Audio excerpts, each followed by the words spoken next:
Till we're all growing a beard. A man's face should never be bare. We just want some facial hair. We're anticipating, yeah, everyone's waiting for a beard.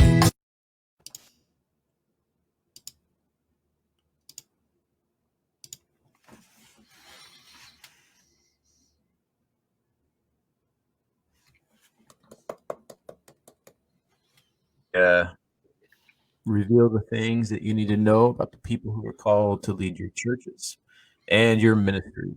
My name is Josh Fowler. I'm a preaching minister here in Baton Rouge, Louisiana.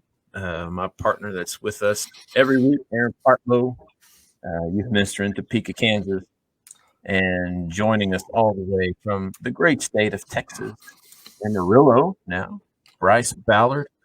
Bryce is also the third member of the Brain Trust. So, man, it's good to have you on this morning. How's great to be here. They're going well? Yeah, things going pretty good. You know, I was kind of a little bit intimidated, you know, to join the Behind the Beard since, you know, my facial hair is terrible. Like, it's real quick, like, over quarantine and everything, I tried to take the opportunity to grow facial hair.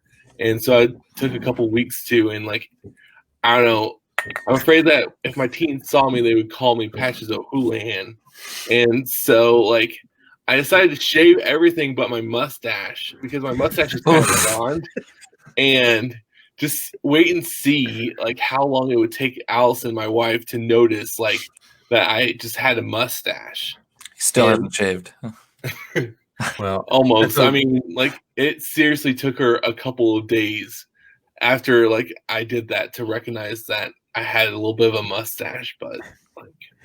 Well, we fired this thing up, and I thought, you know, there's no way in the world we're going to be playing football this fall, so this will be good. We'll get a year in our belt, and then I'll figure it out next fall.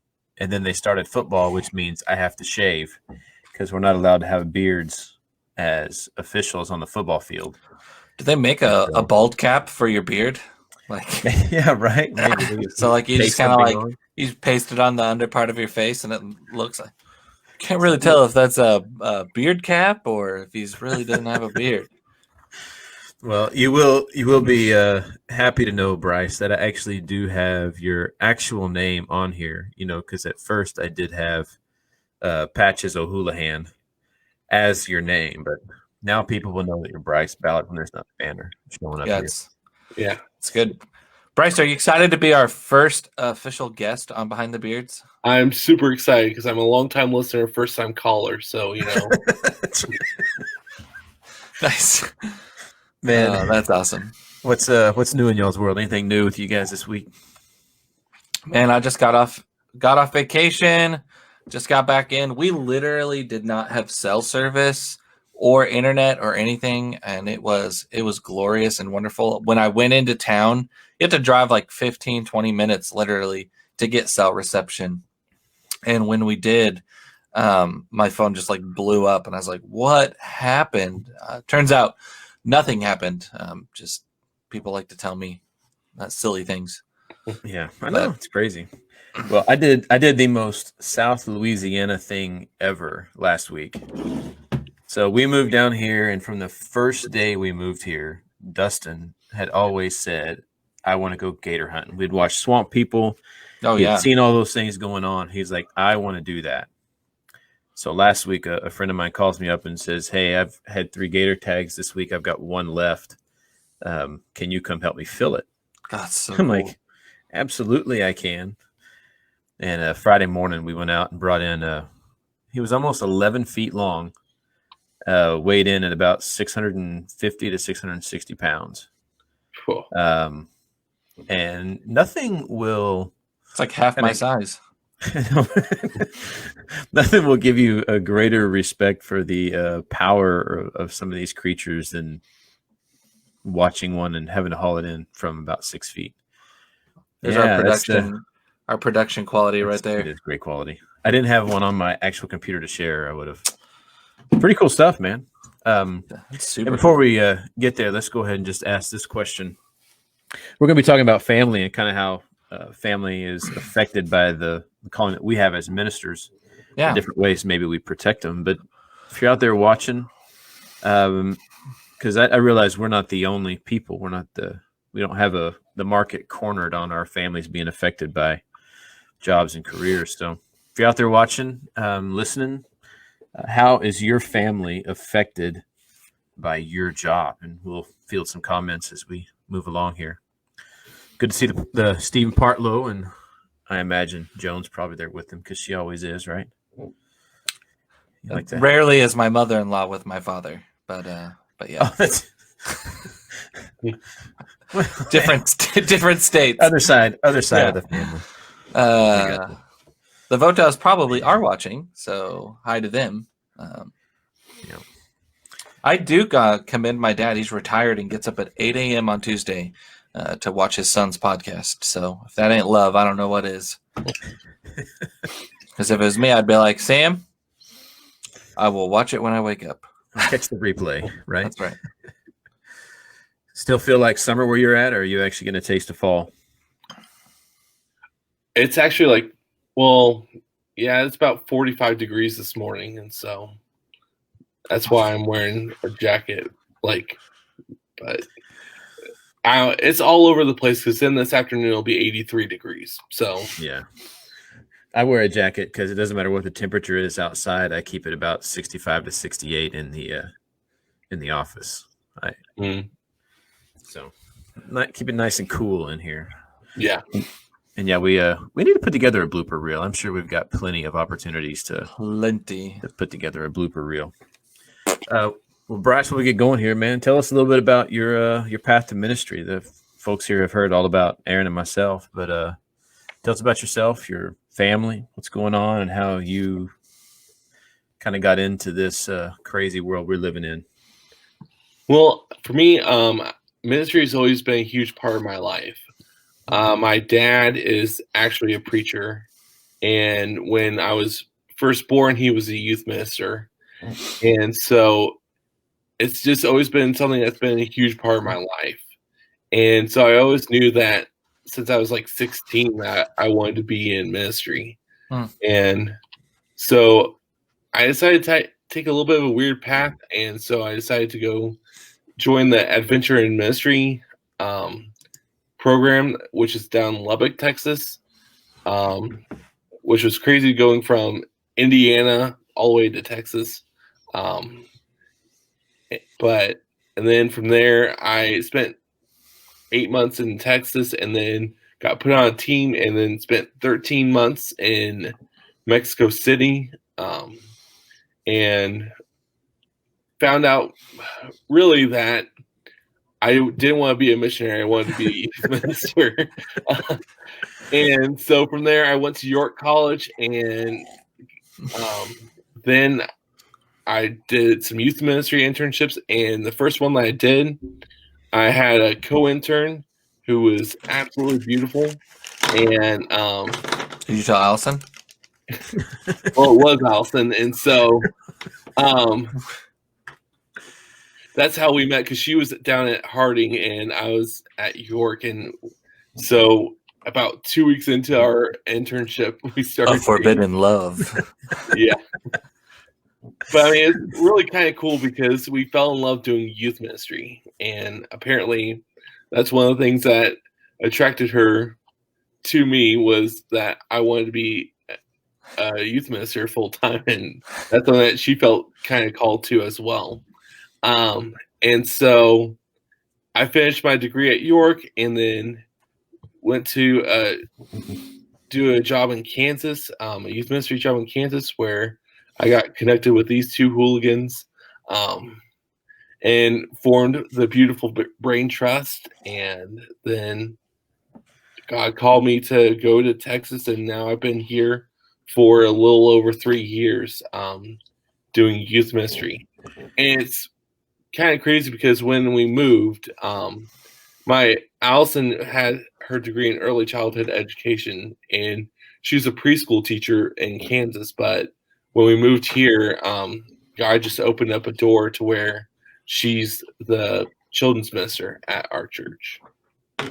That's awesome. I'm trying to figure out how, I've known you going on 6 or 7 years now, and I'm just now hearing that you spent time in Mexico City.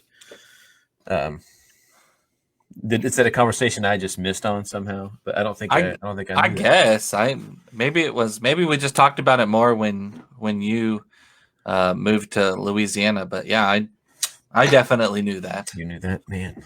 I got to say, Bryce, the first time I remember meeting you at was it the Rotisserie, the little coffee shop there in Kansas City. It was me, and I think it was Roastery at in Lawrence. The first time? I think so. Well, I can't remember if it was there or the other place. Right. I remember sitting there going, man, I don't know. I don't know if this guy's personality is really going to mesh well with mine for sure. But Aaron and I have a much with a much different dynamic, and I'm like, I just don't know.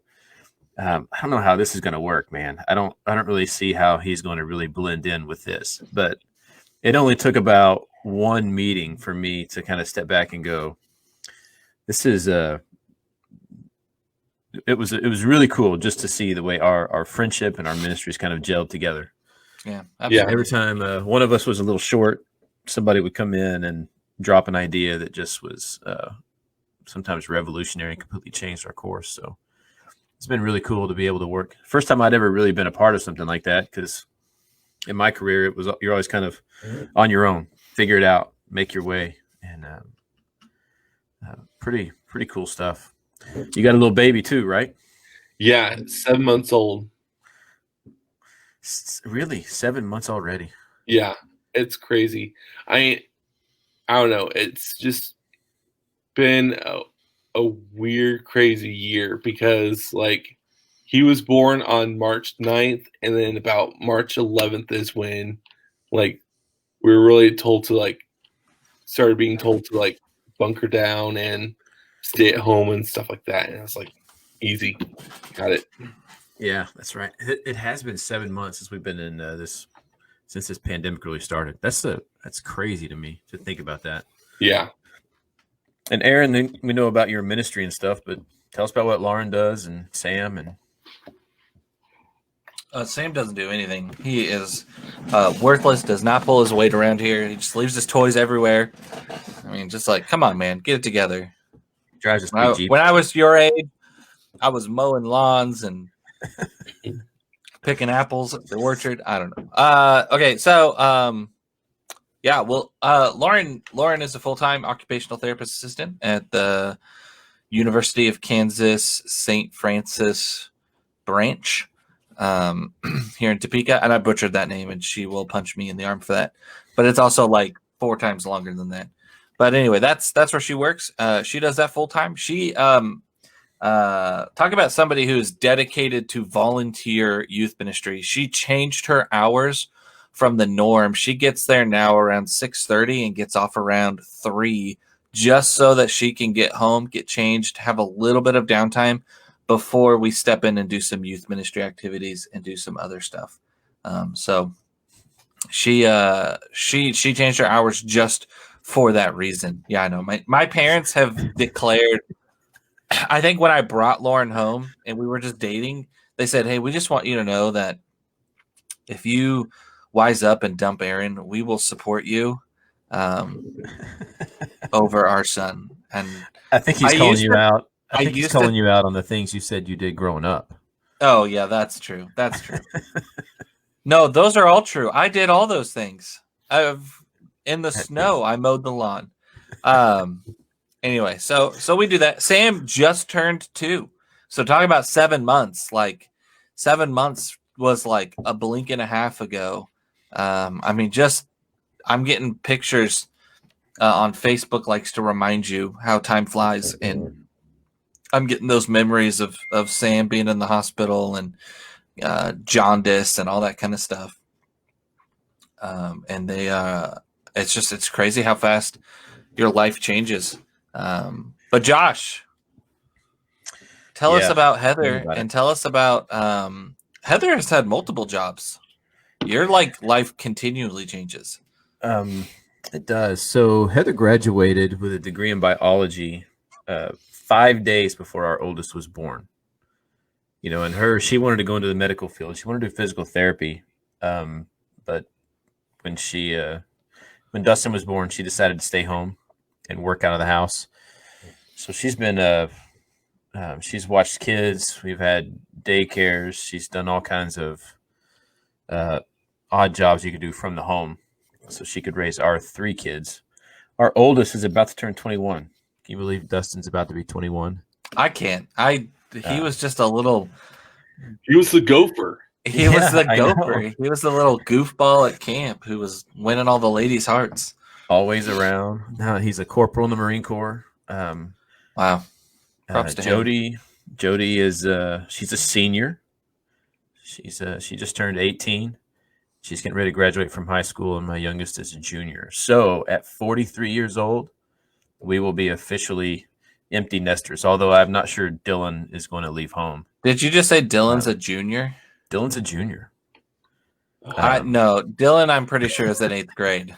Yes, that one that you Forever. scared, the one that you scared the whiz out of in the middle school bunks. Let's focus on a better Junior memory high school. about how I dominated him at Super Smash Brothers. Let's just That focus on too. that memory instead. That too.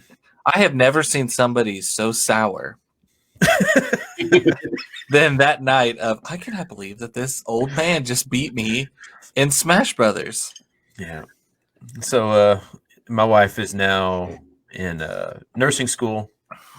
So this coming May, Jody will graduate. In December, Heather will graduate. The following May, Dylan will graduate. And then in June of that year, Dustin will be finished with his first enlistment in the Marine Corps, and he'll be home for good.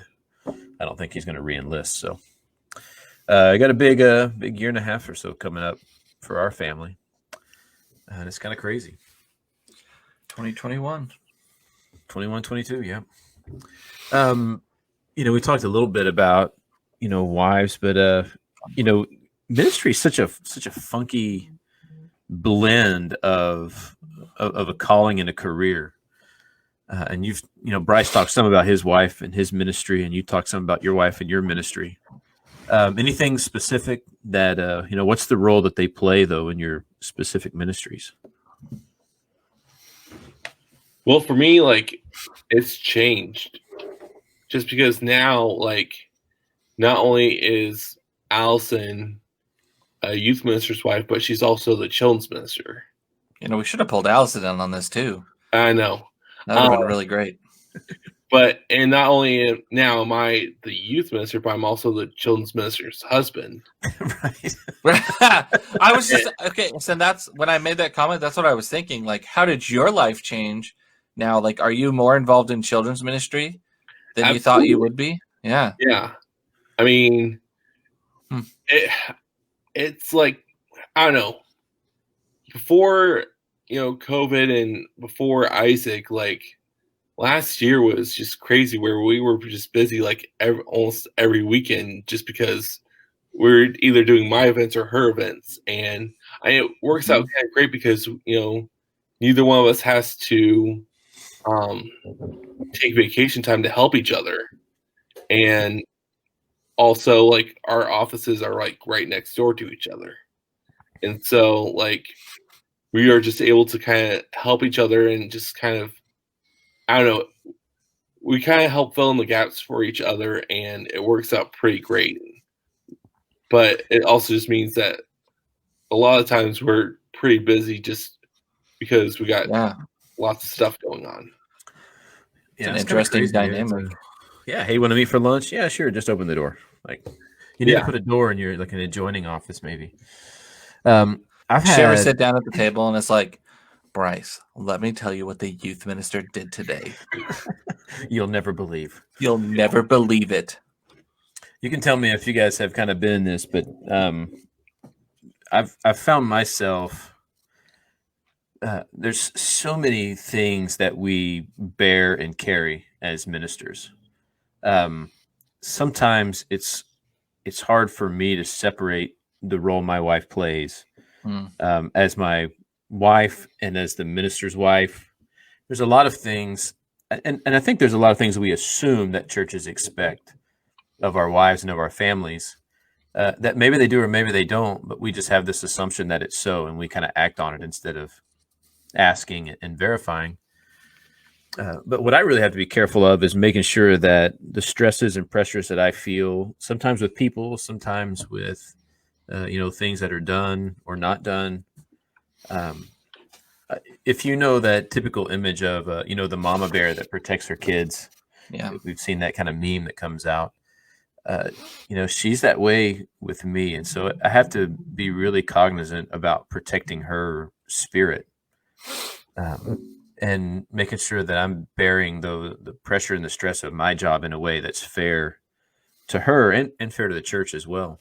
Yeah. I don't know if you have the same kind of experience or not, but.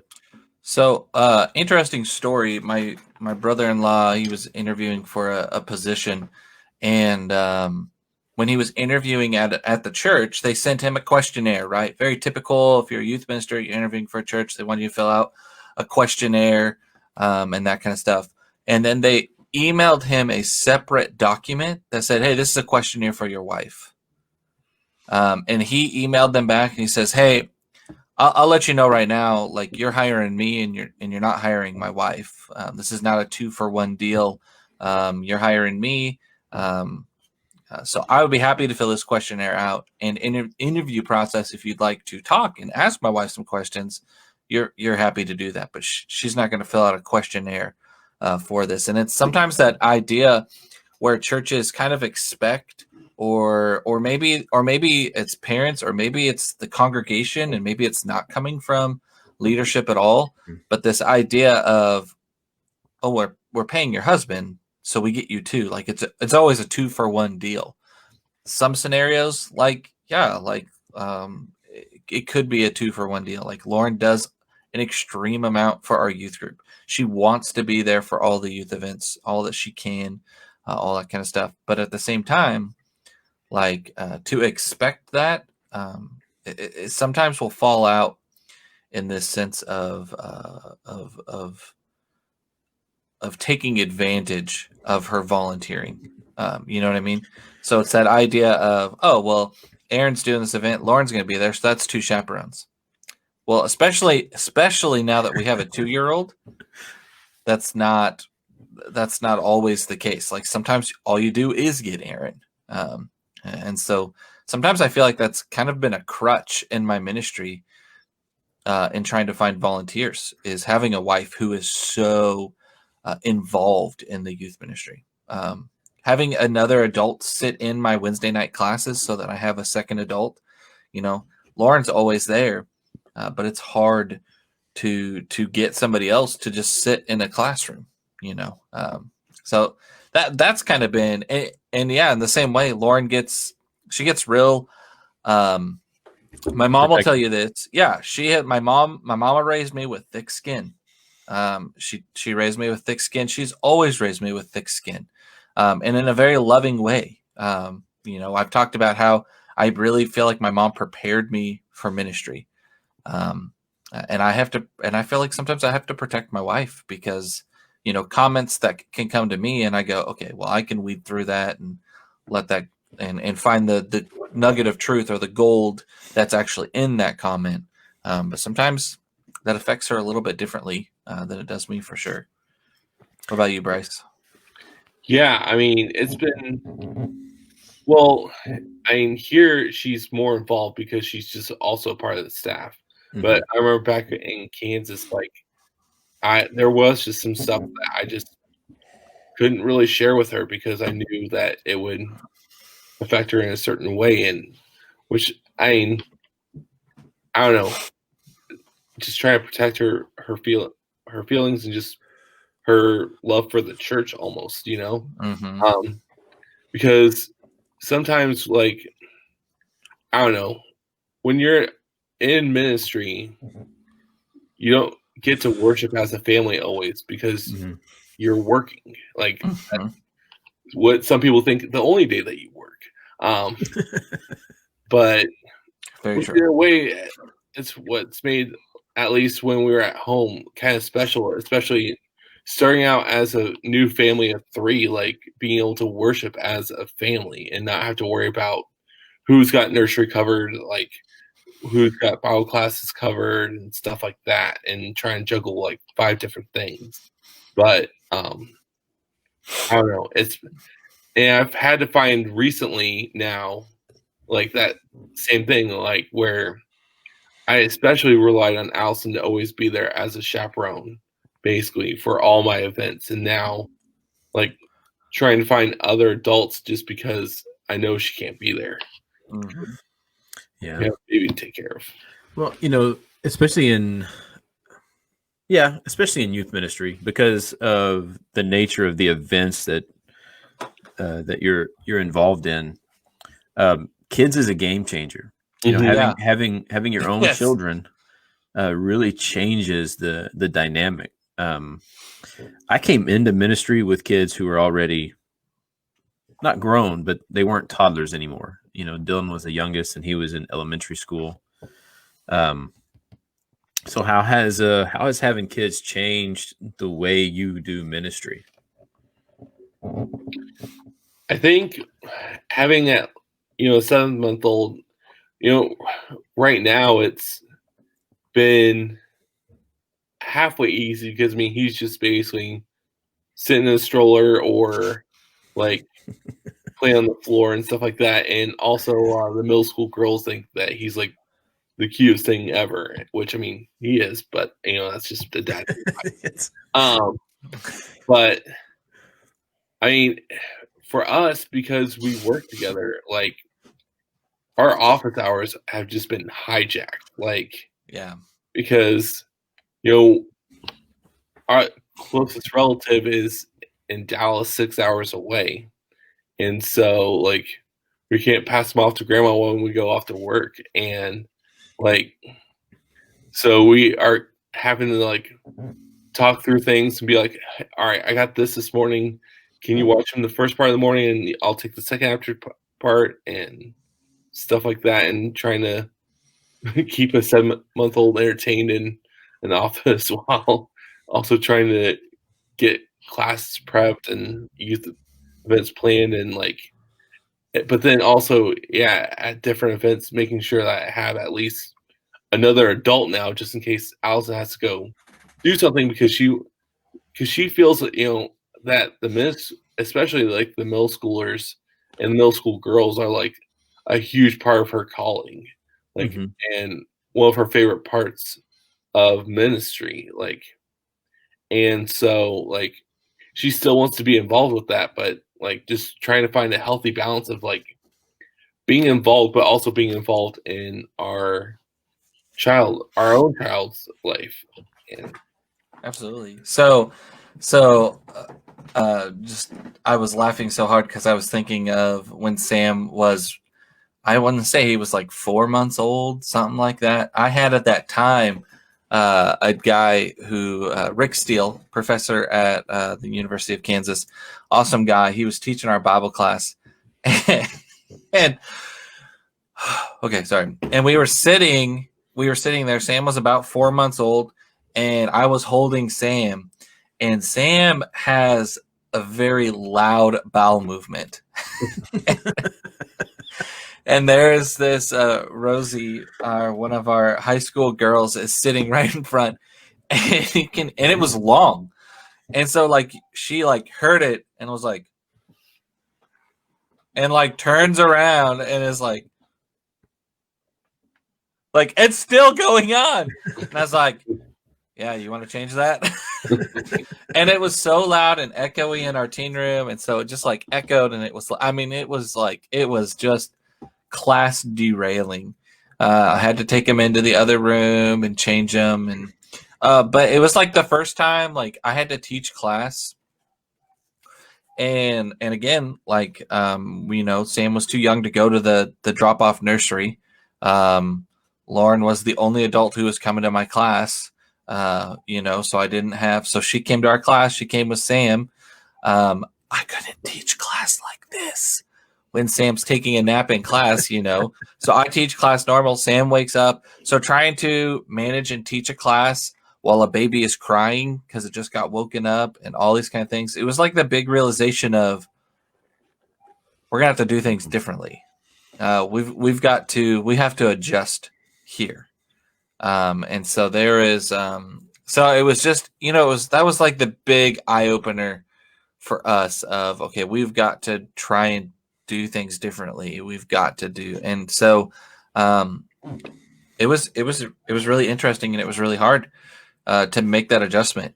Wednesday night classes, which by the way, if anyone ever asked me, Aaron, what's your favorite time to teach? Wednesday night has always been my most favorite time to teach. I love Wednesday night class. I love being able to do something different. That was like, I never understood why people never got their kids to Wednesday night until I had a kid. And now I'm like, this is challenging. Yeah. Can we start at 6:30 instead of 7? Because getting home at 7:30 would be a lot better than 8. Because we tried to put Sam in bed at 8. And getting him home at 8 and then starting our nighttime routine, on Wednesday nights is hard, is rough. Even now when I'm teaching a Zoom class on Wednesday nights, it's hard, because I'm not there. And that's another thing, like people do think about, like, I don't think people just don't think about it. I think sometimes people are more callous. I guess I had a conversation with someone at one point, and I just kind of said, but would you wish that on somebody? I know that's your experience, but would you want that for somebody else? Would you want them to experience that? Or would you want to be, flexible? And just because that's your experience of how it happened to you, and it wasn't easy and it wasn't hard, would you want to make it easier on somebody else? And I think at that moment, like, it went off in their head, like, no, I would want to make it easier for them. And I said, exactly. I said, so why would you want to make that bad experience my experience when you have the power to make it better? Yeah. And, when I chose to get into ministry, my kids were older. And it was nice that they were older because you could process that decision and that life change differently. They were old enough to tell me when they didn't want to do things or didn't feel like being here or there. And then I had the ability to say, tough, I need you. You're coming. Yeah. I know you've already been to 2 weeks of camp, but you're going to a third one because I need your help. Mom has work, we have this, and so they grew up as young kids, as a part of camp. And so camp has always been a really big part of their lives. And I think you'll see that with your kids growing up as well. They kind of become the camp mascots until they can become campers. But the transition for them into the youth group was really, really difficult for them. Yeah. Because they always felt like they were in the youth group. And so now then we kind of move from this role as dad is, I'm just not here to help dad. I'm here as a member of the youth group. And all the rules that apply to all those other kids also apply to me. Because in this setting, he's not dad, he's my youth minister. And trying to keep those roles segregated. Because at home, I want them to know that in this space I'm home, in this space I'm your minister. Yeah. And while a lot of those things overlap, I worked really, really hard to maintain the father relationship. What do you know about ministers' kids, especially preachers' kids? They turn out great, especially elders' kids. We have, and sometimes it's a stereotype, but we see it so regularly, right? I mean, ministers' kids are frequently the ones who rebel the hardest. Stereotypes are made around a truth. Yeah, and so somewhere most of the time. My goal was for them to always have an identity of their own, separate from my calling. Yeah, and I have been really blessed to work with churches who have allowed that to transpire.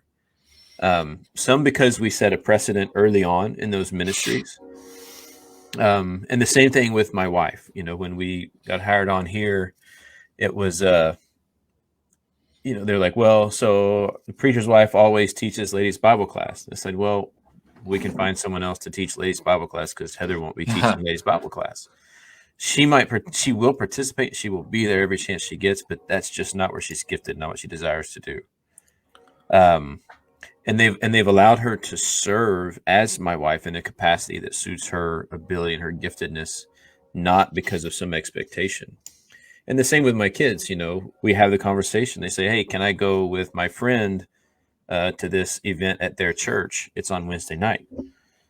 Sometimes I'll say no, and they'll say, why? Because I'm your kid, or because I can't go. And it's like, no, because we have something that's important. But they're allowed to have their own path. Right. When they come because what we're doing is important. It's not because I'm the preacher and you have to be there. It's because you're a part of this body and it's important for you to be here for this thing. But next week, this thing isn't going on, and you can go do that with your friends so that you can continue to maintain those relationships with other Christian people. And, I've talked to a lot of people that just haven't been in contexts where that has been allowed. And I think it's so important that our kids grow up. Sure. Are they going to face a little more scrutiny? Probably. But I want them to do that because they know who I am and how I'm raising my kids, not just because I'm a minister or not just because I've chosen this calling. And so we're going to set that expectation based on who you are, not based on who I am. And that's I think that to me is just the key in helping them to grow up to own their faith, to make it their own. It's not mom's, it's not dad's. They're not just folded in together with who I am and what I'm doing, but they're being allowed to grow. I think our wives aren't given enough space at times to grow because of some of the expectations that either I put on her or she puts on herself, and sometimes come from outside. And they can very easily kind of be left in this place of a stagnant faith because they're just kind of treading water. Speaking of that, I always love how many groups that I'm in. I love how many Facebook groups. I love our brain trust. I love this podcast. I love all this stuff that I have that gives me support in my ministry. But what I really wish a lot of times was I wish there was like a minister's wife, more groups like that. Now there might be a lot out there, and maybe I don't know because I'm not a minister's wife. But I definitely feel that for my wife and those connections and that camaraderie and all that kind of stuff. I can't say that word, by the way, which is why I'm bringing light to it now. But I wish there was more of that for her, because there are moments like that where, hey, here is the standard for the youth minister wife. Mm-hmm. And we need to obliterate that and take that out. And we need to remind ourselves that just like when somebody walks through that door at the church and their spiritual gifts don't include teaching Bible class, or just because they're a young adult doesn't mean that they enjoy working with youth. Recently, my shepherds kind of had that experience. We had a new lady she joined our church, and she is involved in theater. And they're like, great, you need to be involved in our LTC theater. And I mean, she just flat out told him and said, no, I don't like teens. Like, I don't like teens. It's not, I don't have anything against them. I just don't like working with them. That's not my thing. Her brother's a youth minister.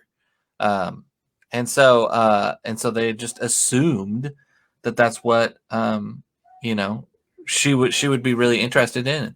And she had to tell him. And so we got to stop assuming. I think something that's really important is that we just have to be better.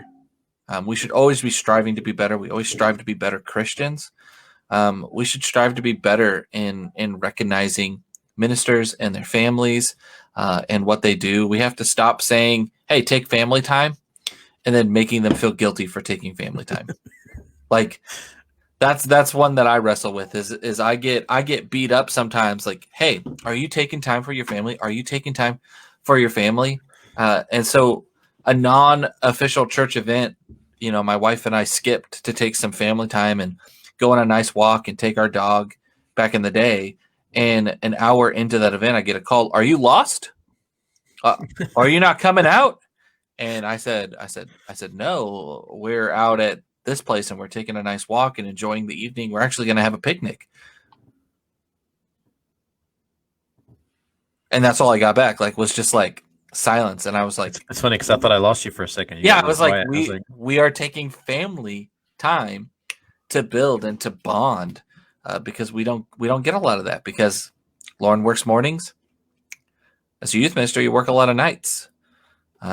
And bless her heart, like seriously, bless her heart. She'll get off work. We'll go get Sam and then we'll go to a football game, and then she'll go to bed late and have to get up and go to work because she volunteers and she loves those kids and she loves and supports them and what they do. It's just crazy. Well, that's a two-way street, right? Yeah. It's a two-way street because, I have this expectation that people are going to, look out for my family. Mm-hmm. But, tell me if I'm off base on this, but sometimes I put pressure on myself as a minister to perform in ways that aren't necessarily expected of me. Yes. But because I did it early on, I've set a precedent. Right. That I have to be willing to go to those people that are in charge of me and say, look, I need some time. My family needs some time. Yeah. And I've got to be good at setting those boundaries to say, hey, my day off is my day off. And if I continue to answer calls on my day off, guess what? People are going to continue to call.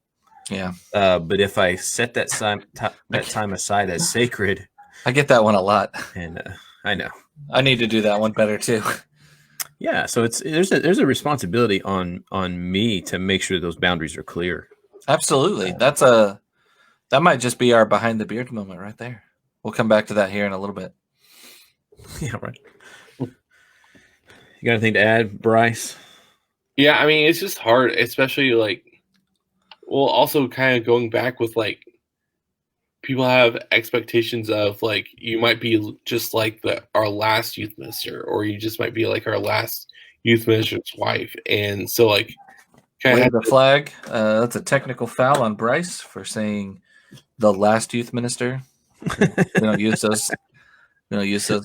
Phrases. Because you try to separate yourself as far as you possibly can. Because sometimes it just hurts when they get brought up because it's just am I chopped liver? And so it's trying to work past those expectations of things aren't how they used to be. Well, because I'm different, Yeah. She's different. We're different. Sounds like a song written by someone. He's different. She's different. We're all different. Ministry. Something that you said at Tall Grass that we kind of hit on a lot. It's not better or worse. It's just different. Yeah, that's right. Ooh. Yeah. That's good. I don't know.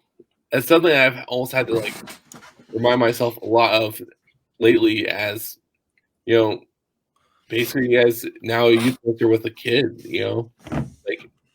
Things aren't better or worse. They're just different. Mm-hmm. In a lot of ways, they're better, but in some ways, they're more difficult. Yeah, I agree. That's a really good point. I enjoyed youth ministry without a child. That was really fun. I really enjoy youth ministry with a child now. It's really fun to take Sam on some of these youth group trips and events and see the kids excited to see Sam and want to hold Sam and Sam want to play with them while they're learning. I love seeing Sam at camp. I love Sam being the mascot of our retreats and stuff. He loves it. The kids love it. But it is different because there's moments where it's difficult. And there's moments where it's awesome and better. Yeah, that's a really good point. So Josh, what do you think? What do you think today is our behind the beard moment? Yeah, I got to it first. Yeah, you did. The behind the beards moment. I think it's. What are we revealing? I think this goes to our people and to the ministers who have families out there. I think the moment is the same. Yeah. For the ministers, it's if I don't protect my family, no one else is going to. Yeah. That just like we talked about, I have a responsibility to my wife. Mm-hmm. not before God, but I have a responsibility to her even before my responsibility to the church that I'm serving. That is the way that I serve God, and the way that I serve a church is to serve my wife and my kids. Because if my wife and kids grow up or grow in time to resent the church for the calling that I've chosen, then no one is made better by it. And so it's so important for us to realize that respecting our families and those boundaries with our families is a way to propel the church forward. It's not cheating the church out of time. It's not cheating them out of energy, but it's important for that health. And, sometimes I need people in my church. I need my leaders, my elders, my shepherds, my friends to come and say, hey, man, you've been working a lot. You're a rock star. You need to kind of take some time. Yeah. Is everything okay at home? How are your kids? Are you spending enough time with your wife? Are you going out on dates, or are you sacrificing your time off? To make sure that we have those points of accountability. So for ministers, it's be aware of who you are and how your calling affects your wife and kids, or your family as a whole. And for the people in the church, just be aware that that the spouse and the children of that minister or that ministry leader, they bear a lot of that load at home. So watch over them, protect them, and realize that they're their own people. They have their own identity, and when you get to know them, you'll find out ways that they can really serve your families and your churches in a much more powerful way when you allow them to use their giftedness in the way they desire and feel called, as opposed to just assigning some blanket expectation on them because of what's happened previously. So, absolutely, yeah. No, I 100% agree. And I'll even go a step further. I don't need someone to come and say, are you taking time for your family? I need someone to come to me and say, you're going to go on a date this Friday. And I'm watching your kid. And I'm going to watch your kid. But you are going. I don't care if it's just going to dinner or if it's just ordering takeout now. But you're going to do that. Because if somebody says, are you taking this time? I'm going to say, yeah, absolutely. I will lie. I'll just lie. Because it's that same idea of am I working enough? Am I doing enough? Am I fulfilling this checklist? Bryce, we want to thank you for being on today, man. We appreciate you. We love you and Allison and your little boy so much, and we pray that you guys will continue to grow in ministry, that you'll continue to grow in your ever-changing life. That's awesome. Yes. But we want to thank you all for being here today, especially. We also want to remind you of Galatians 6:9.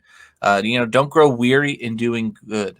This world is messy. Life is messy, and it's just kind of crazy. So allow Christ to use you to do something different today. Do something in God's name. I'm Aaron. This is Josh. And our guest today was Bryce. And for Behind the Beards, we want to thank you for being here, and we will see you next week on Behind the Beards. Till we're all growing a beard. A man's face should never be bare. We just want some facial hair. We're anticipating, yeah, everyone's waiting for a beard.